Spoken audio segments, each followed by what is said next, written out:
이 영상은 호주 멜번 영락교회 그레이스 캠 목사의 2024년 3월 3일 사순절 세 번째 주일 설교입니다. 사순절과 회개라는 제목으로 말씀을 전하겠습니다. 큰 은혜가 되시길 바랍니다. 사랑하는 교우 여러분, 우리 한국 사람들이 가장 못하는 말이 세 가지가 있다고 하는데요. 그것은 감사합니다 하고요, 또 죄송합니다, 사랑합니다, 이것을 잘 못한다고 합니다. 감사합니다라고 말하면 공연이 좀 쑥스럽고 그래서 슬쩍 웃는 것으로 대신하고, 죄송합니다라고 하려면 또 뭔가 죄지은 느낌이 들고, 그래서 또 대충 겸연쩍게 슬쩍 웃음으로 혹은 머리 살짝 숙이는 정도로 끝을 내버리고, 사랑합니다라고 하려면 닭살이 돋는 것 같고 쑥스러워서 또 살짝 미소로 대신하면서, 여러분 우리는 어떻습니까? 그런데 이를 정확하게 할 때 비로소 1등 시민이 된다고 합니다. 지금부터 약 16년 전에 2008년 2월 13일 그 당시 호주 총리였던 케빈 러드라는 총리가 호주 원주민들에게 전하는 호주 정부의 공식 사과문을 발표한 적이 있습니다. 이 사과문은 유튜브나 호주 신문에 아직도 찾아볼 수가 있습니다. 제가 한국말로 번역해서 한번 읽어보면 이렇습니다. 오늘 우리는 이 땅의 원주민들을 존중하는 것으로 시작하겠습니다. 인류 역사상 가장 오래된 문화를 계승한 그들을 존경합니다. 우리는 그들이 받았던 과거의 학대에 대해 깊이 돌아보겠습니다.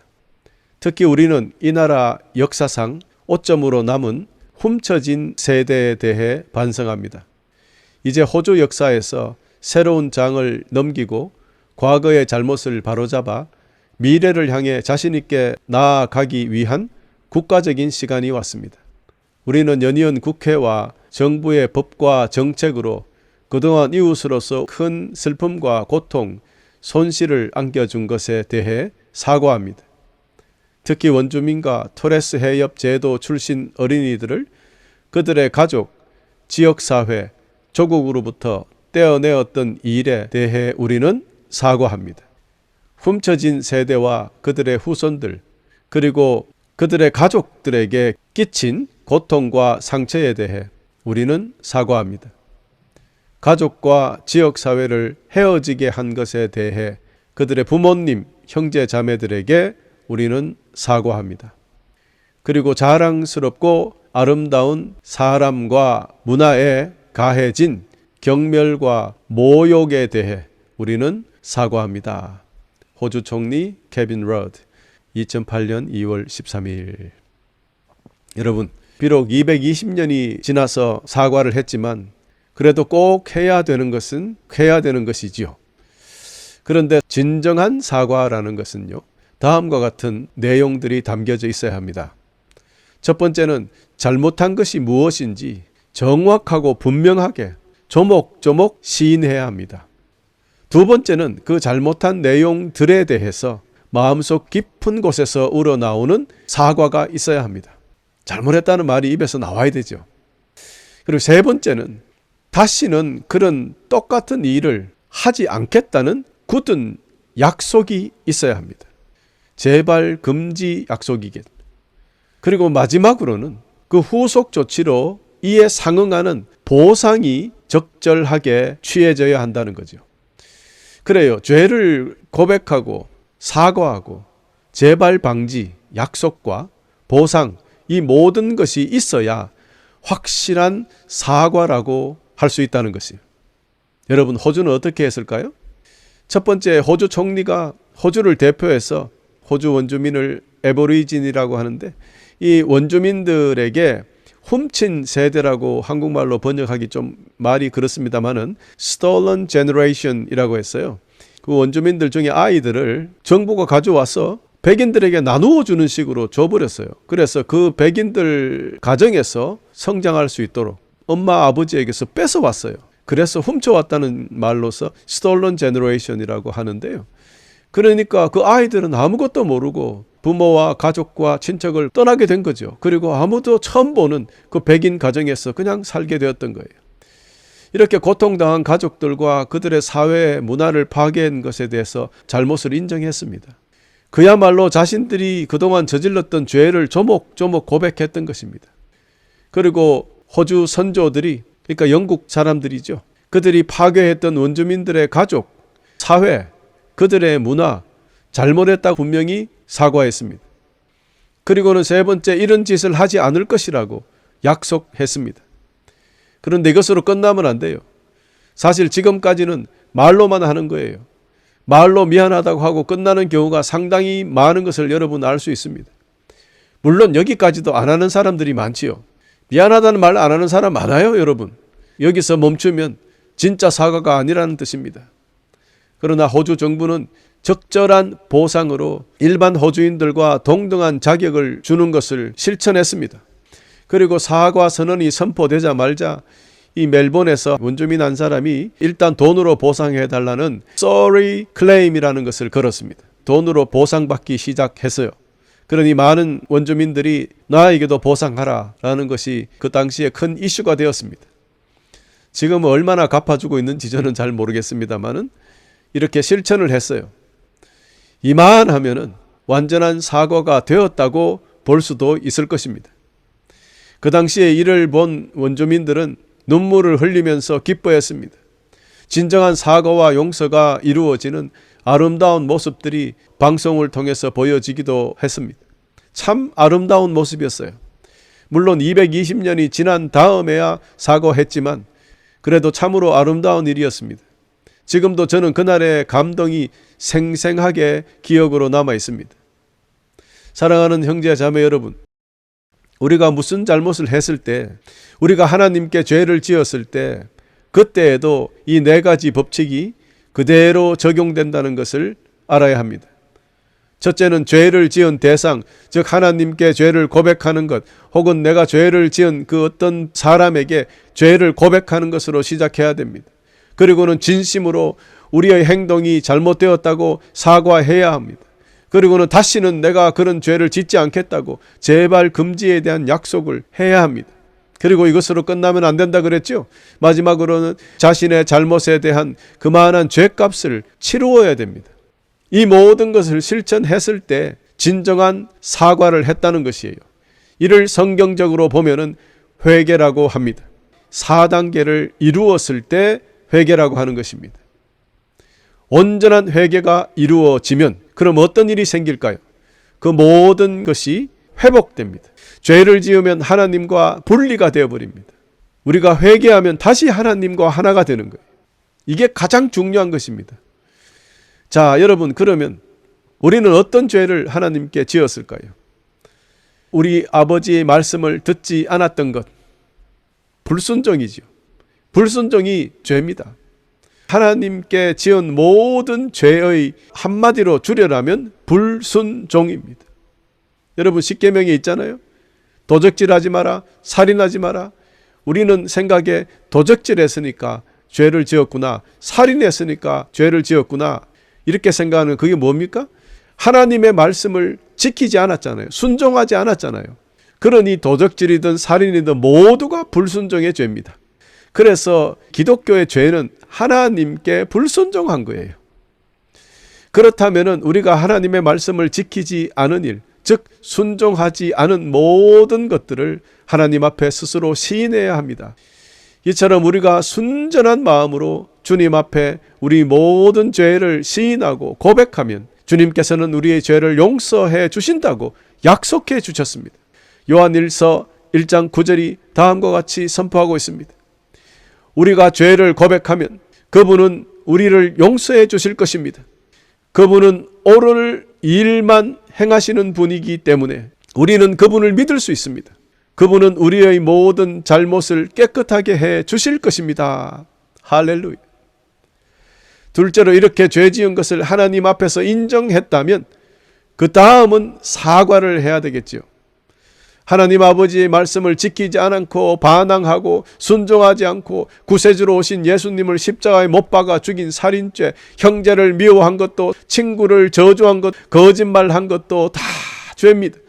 이웃에게 나쁘게 한 이 모든 것들 하나님께서 하지 마라 그런 거니까 이 모든 것이 죄가 되는 거예요. 물론 우리가 사람에게 잘못을 했으면 그 사람에게도 사과를 해야 되겠지만 하나님께 사과를 드리는 것이 너무나 중요합니다. 그렇습니다, 여러분.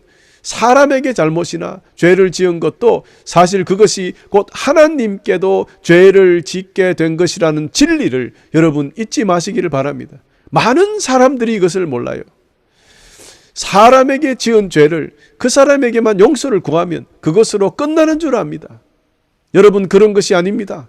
우리가 사람에게 저지른 죄와 잘못은 결국 하나님의 명령인 너 이웃을 너의 몸같이 사랑하라 하셨던 주님의 명령에 불순종했다는 증거가 된 거예요. 그러므로 사람에게 짓는 죄 역시 하나님에게 동시에 죄를 짓는 것이 되고 마는 것입니다. 그래서 우리가 만일 어떤 사람에게 괴롭히는 죄를 지었다면 그 사람에게 사과하는 것도 당연하지만 우리 하나님 아버지께도 용서를 구해야 된다는 것을 오늘 말씀드리고 있는 것입니다. 호주 정부가 원주민들에게 사과를 했지만 하나님께는 사과하지 않았어요. 만일 그들이 하나님께 사과까지 했다면 완벽한 사과문이 되었을 것입니다. 다시 한번 생각해 보겠습니다. 호주의 선조들이, 즉 영국 이민자들이 원주민들에게 잘못된 모든 것을 성경적으로 이웃을 사랑하라라는 그 명령에 순종한 것이 아니죠. 그들은 자기들의 평안과 자기들의 안위를 위해서 원주민 자녀들을 강제로 빼앗아서 백인들의 가정에 입양해서 백인처럼 키웠습니다. 어린아이들은 아무런 이유도 모른 채 부모로부터 떨어져 살게 되었습니다. 이 세대를 훔친 세대라고 한다 그랬잖아요. 이런 것은 결코 성경적이지 않아요. 그러므로 호주에 정착한 영국인들이 원주민들에게만 잘못한 것이 아니라 이웃을 내 몸과 같이 사랑하라 라는 그 명령을 어겼기 때문에 하나님께도 죄를 지은 것이 분명하다라는 것입니다. 그래서 원주민들에게만 잘못했다는 말을 할 것이 아니라 하나님께도 사죄를 해야 한다는 것입니다. 그리고 우리가 또 다시는 이런 죄를 짓지 않겠다는 약속을 해야 합니다. 사실 우리 사람들은 매번 잘못하면 잘못했다고 하고 다시는 또 잘못하지 않겠다고 그렇게 하면서 계속해서 죄를 지으며 살아갑니다. 여러분, 우리 그렇지 않습니까? 죽을 것 같으면 주님 앞에 와서 무릎 꿇고 아이고 아버지 살려주세요 했다가 또 조금 삶이 편하면 언제 그랬는데 또 죄를 짓고 사는 게 그게 인간입니다. 여러분, 사도 바울도 이렇게 고백한 적이 있습니다. 로마서 7장 25절에 보면 우리 주 예수 그리스도로 인하여 하나님께 감사합니다. 그러므로 나는 마음으로는 하나님의 법에 복종하는 반면 죄악된 본성으로는 죄의 법에 복종하고 있습니다. 사도 바울도 이럴진데 우리는 얼마나 더할까요? 그러니 우리는 얼마나 불쌍한 사람들입니까? 그러나 이런 불쌍한 우리를 보시며 끝까지 참으시고 용서하시는 우리 주님, 참으로 놀라운 그 사랑을 기억하고 감사하며 더 이상 죄짓지 않고 거룩하게 살아야 하겠습니다. 네 번째로 우리의 잘못, 우리가 지은 죄에 대한 적절한 보상이 있어야 한다고 했죠. 갚아야 합니다. 민수기 5장 7절에서 8절에 보면 자기 잘못을 고백하고 손해를 본 사람에게 다 갚도록 하여라. 갚을 때에는 5분의 1을 더해서 갚아야 한다라고 합니다. 5분의 1을 더해서 갚는 거예요. 이거는 막 이자같이 갚는다 생각하면 되겠죠. 8절에 보면 만약 피해를 본 사람에게 보상을 받을 만한 가까운 친척이 없으면 잘못을 저지른 사람은 죄를 씻는 순양의 배상금을 더하여 여호와께 갚아야 하고 그 갚는 것은 제사장의 몫이 될 것이다 라고 했습니다. 이게 무슨 말입니까? 잘 살펴보면 어떤 사람에게 죄를 지었는데 그 죄를 지은 사람이 만약에 일찍 돌아가셨거나 아무리 연락해도 도저히 연락할 수 없는 그렇게 된 상황이라면 그 사람의 친척, 가까운 친척에게 잘못된 값을 치르는 거죠. 근데 그 사람도 만날 수가 없다 이렇게 되면은 순양을 제사장에게 데리고 온다는 말은 속죄제 제사를 지내는 거죠. 제사를 지내고 배상금은 제사장에게 드려라 이렇게 합니다. 그래서 우리가 지은 죄를 모두 갚고 거기에 5분의 1을 더해서 돌려주어야 한다는 거 기억하셔야 됩니다. 하여간 여러분, 사람에게 잘못된 것은 이렇게 돈을 갚으면 되는데, 그런데 우리가 하나님께 죄를 지었다면 그 죄에 대한 값을 어떻게 얼마나 갚아드려야 합니까? 그런데 무서운 것이 로마서 6장 23절에 있습니다. 죄의 싹은 죽음이라 그랬어요. 그러면 우리가 갚아야 할 그 배상금이 죽음이라는 거예요. 죄를 하나님께 지었을 때. 죄의 삭은 사망이라 했으니 그러면 우리의 죄를 갚으려면은 죄 지은 사람의 목숨을 내어 놓아야 한다는 뜻이 아니겠습니까? 그런데 그걸로 끝나는 게 아니라 5분의 1을 더해서 내야 된다면서요. 그러면 일단 우리가 죄를 지으면 우리의 목숨은 끝났고, 누군가 우리의 아내든 남편이든 아들이든 5분의 1 팔 다리나 하나 잘라가지고 드려야 됩니까? 죄 지은 사람은 당연히 죽어야 하니까 그 가족 중에 한 사람 한 다리라도 잘라서 바쳐야 될 정도가 되었으니까, 매번 죄를 지을 때마다 우리가 이렇게 했다면 사람들이 세상에 살아있는 사람 아무도 없을 거예요. 그러니 사람은 율법대로 보상할 수가 없는 거예요. 우리가 하나님께 드릴 수 있는 보상은 우리의 모든 것을 드려도 갚을 수 없다는 것이 결론이 나버리는 겁니다. 그래서 오직 하나님의 아들 예수 그리스도의 목숨으로 우리의 죄값을 대신 치르는 것이 유일한 방법으로 하나님께서 길을 열어주신 것입니다. 이 보상은 참으로 엄청났습니다. 죄 없으신 예수 그리스도의 목숨, 그것이 필요했던 것입니다. 거룩한 피가 우리를 대신했던 것입니다. 예수님만이 우리의 죄를 위해 화목제물이 되셨으며, 오직 예수님을 통해서만 모든 사람들의 죄가 용서받을 수 있습니다. 요한일서 2장 2절. 여러분 분명히 여기에 말씀했지요.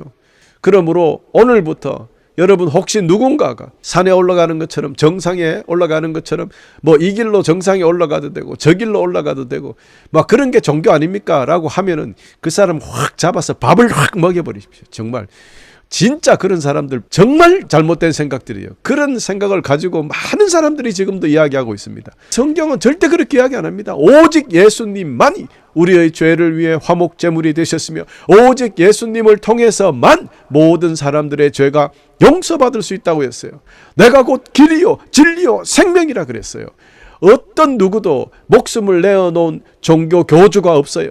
어떤 누구도 자기 스스로가 길이고 진리고 생명이니 나야 외에는 아버지께로 갈 자가 없다고 그렇게 정확하게 말씀하신 그런 교주가 없다 이 말입니다. 여러분, 이것은 우리 기독교만이 가지는 유일한 구원의 길이요 유일한 생명의 길인, 여러분 이것을 다른 어떤 세상의 철학과 타협하지 않는 여러분 되시기를 간절히 축원합니다. 그래서 기독교인들이 교만하게 된 거예요. 우리만 그냥 아무도 인정 안 하게 그런 현상이 생긴 것도 사실입니다. 그러나 교만하라고 하는 것이 아니라 진리는 진리입니다. 절대로 타협해서는 안 되고 다른 가짜 진리에 넘어가지 않는 여러분 되시기를 간절히 축원합니다. 그렇습니다. 우리의 잘못, 우리의 죄를 용서받을 수 있는 유일한 방법이 예수님밖에 없다는 것, 오늘 다시 한번 확실하고 분명하게 선포합니다. 할렐루야. 그런데 우리 죄에 대한 보상이 오직 예수 그리스도의 목숨이라면 이는 곧 하나님에게서 나왔으니 죄는 우리가 짓고 보상은 하나님께서 하나님 스스로 자신에게 보상해버린 것이 되잖아요. 그래서 하나님을 완전한 사랑이라고 우리가 찬양 드리는 것이에요. 여러분 그렇습니다. 이렇게까지 우리를 사랑하셔서 모든 것을 주심으로 우리를 용서하신 하나님께 우리는 그러면 그 후속 조치를 어떻게 해야 될까요? 어떻게 살아가야 될까요? 그래서 주님께서는 이렇게 말씀해 주셨습니다. 마태복음 3장 8절에 너희는 회개의 열매를 맺어라. 너희가 회개를 제대로 했다면 회개했다는 증거를 삶의 열매를 통해서 보여라 라는 뜻이 되겠습니다. 즉 회개한 우리의 삶이 거룩하고 순결하여 하나님의 말씀에 순종하며 사는 의인의 삶을 보여라 라는 뜻입니다. 그래요. 우리 인간이 하나님께 할 수 있는 것은 하나님의 자녀가 되어서 거룩하고 순결하게 살아가는 것뿐임을 기억하시기를 간절히 축원합니다. 우리가 무엇을 하나님께 드릴 수 있습니까? 이렇게 우리가 지은 죄들을 하나씩 하나님께 인정하고 용서를 구하고 다시는 같은 죄를 짓지 않겠노라 약속하고 하나님의 자녀로 거룩하고 순결하게 살아가는 것, 이것이 바로 진정한 회개입니다. 이렇게 우리 삶에 참된 회개가 있으면 주님께서는 우리를 분명히 다시 회복시켜 주십니다. 끊어졌던 그 하나님과의 관계가 회복되는 것입니다. 바로 이것이 회개의 목적이에요. 온전한 회개가 이루어졌을 때 우리에게 주어지는 최고의 선물이 하나님과 함께 할 수 있다는 것입니다. 이것은 바로 영원한 생명입니다. 즉 다시 말씀드리면 구원을 말하는 것입니다. 이것이 구원이에요. 그 회복은 우리가 다시 순결한 예수 그리스도의 신부고 거룩한 하나님의 자녀가 되게 만들어 주시는 것을 말하는 것입니다. 할렐루야. 여러분, 이제 말씀을 정리하겠습니다. 지금까지 우리는 사실 진정한 회개가 무엇인지 나누어 봤습니다. 첫 번째, 죄를 인정하라 그랬어요. 그 고백한 죄들에 대해서 철저히 사과하라 그랬어요. 또 다시는 그 죄를 범하지 않겠다고 제발 금지 약속을 하라 그랬어요. 그리고 우리 삶을 통해서 우리가 이제 죄를 짓지 않고 올바르게 살고 있다는 증거하라는 것을 배웠습니다. 이 네 가지가 충족되어야 진정한 회개를 했다고 말할 수 있기 때문입니다.